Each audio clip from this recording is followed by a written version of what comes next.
In a quiet village surrounded by green fields and dusty paths, life moved slowly and simply. People woke with the rising sun, worked honestly through the day, and rested when the sky turned orange at sunset. Everyone knew everyone. Trust was the thread that held the village together. At the center of that village stood a small grocery shop made of old wood and faded paint. Inside the shop were sacks of rice, jars of spices, bottles of oil, and bags of wheat stacked neatly along the walls. The shop belonged to a man named Govind. Govind always wore a spotless white kurta. His hair was neatly combed, and a polite smile rested on his face whenever customers entered the shop. Villagers often said he was a clever businessman, but there was something about his smile that never quite reached his eyes. People trusted Govind deeply. His father and grandfather had owned the same shop before him. For 3 generations, the family had served the village. Mothers sent their children to buy groceries without worry. Go to Govind's shop. They would say, "He is an honest man." But sometimes the truth hides behind a pleasant face. Govind had a secret that no one knew. Every time he measured wheat or rice for a customer, he quietly adjusted the balance scale. The difference was small, only a few grams each time, so small that no one ever noticed. But those tiny grams added up day after day. Govind often sat behind his counter at night, counting his extra earnings. He would smile to himself and whisper proudly, "A little cleverness makes a man successful." He believed he had discovered the perfect trick, cheating just enough to gain profit, but never enough to be caught.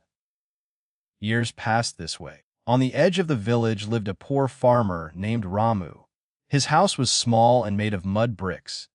A straw roof protected it from the sun and rain. Life was not easy for Ramu, but he had something more valuable than wealth: honesty. Ramu owned 2 buffaloes and a small patch of land where he grew vegetables.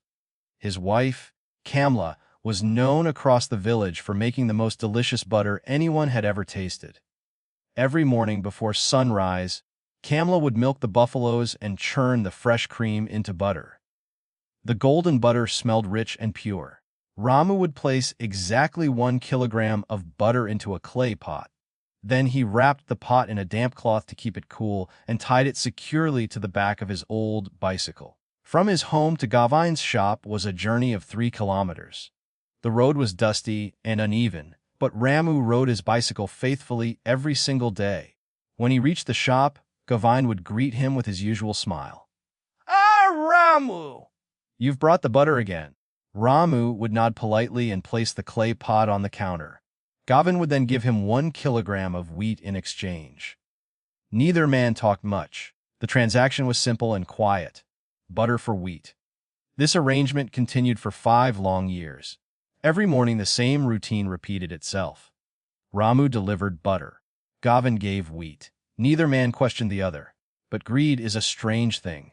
It grows slowly, quietly, like termites eating away inside a wooden house. Govind had always cheated his customers by a few grams. Over time, his mind became suspicious of everyone around him. One hot summer morning, Govind woke up feeling uneasy.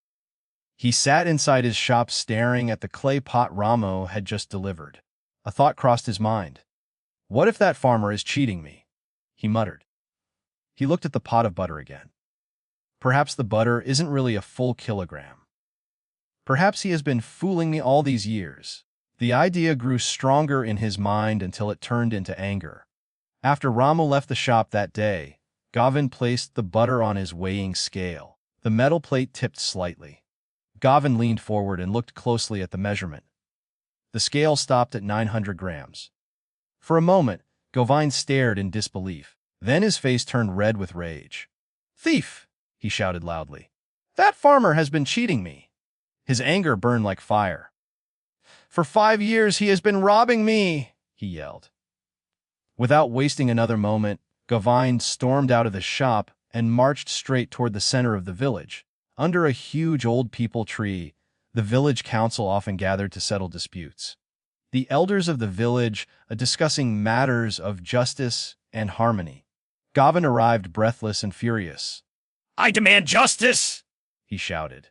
Villagers gathered quickly, curious to hear what had happened. The head of the council, An elderly man named Suraj Prasad raised his hand for silence. "What is the matter, Govind?" he asked calmly. Govind pointed angrily toward the road. "That farmer Ramu has been cheating me for years. Today I discovered his butter weighs only 900 grams instead of 1 kilogram. The crowd murmured in surprise. Ramu was quickly called to the gathering. He arrived quietly, wiping sweat from his forehead. His clothes were dusty from working in the fields. He looked confused by the crowd and the tension in the air. Suraj Prasad spoke gently. "Ramu, the shopkeeper claims that the butter you bring every day is less than 1 kilogram. What do you have to say about this?" Ramu looked down for a moment. Then he spoke softly. "Sir, I am a poor man. I do not own a weighing scale." The villagers exchanged surprised glances.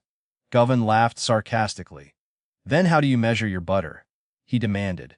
Ramu lifted his eyes and looked directly at him. His voice remained calm. "Every day I buy 1 kilogram of wheat from your shop."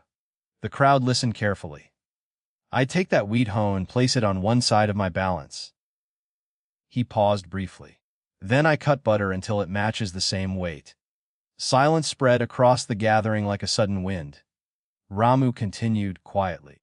"Whatever wheat you give me, that is exactly how much butter I return to you." The words hung in the air. Slowly the meaning of those words began to sink into everyone's mind.